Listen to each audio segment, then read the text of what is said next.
Let's continue our Willa Cather fan club with one of ours, which is actually a book about World War One.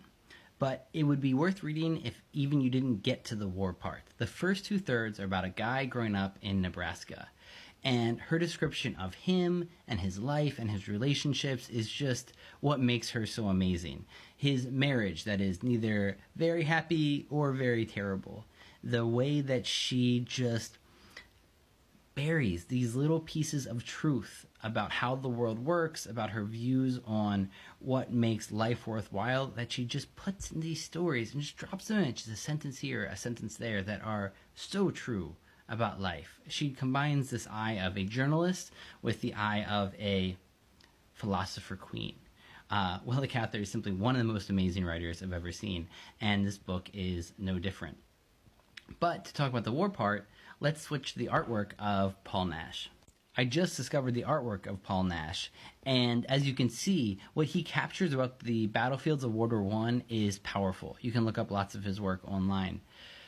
And it really gets to the heart of how terrible that war was. It felt like nothing was changing. There are all these new technologies that were killing people in new ways.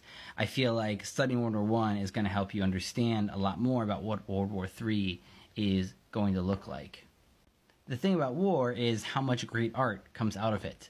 T.S. Eliot's The Wasteland only happened because of World War I. Tolkien's Mordor, he got some of that from World War I, at least that's what they say. And these terrible times in human history, of course, lead to wonderful art. And what amazes me about Willa Cather is she didn't serve in World War I. She obviously was not a soldier.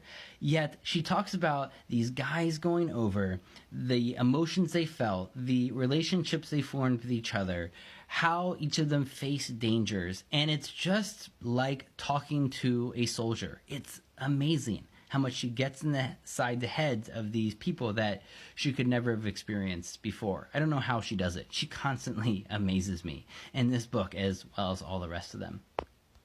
What's interesting for me as someone who has been living in France for just 2 years now is how she has this Nebraska farm boy look around the country and his perspective on what it's like to see the trees and the food and the spirit of the people as they are rescued from German occupation.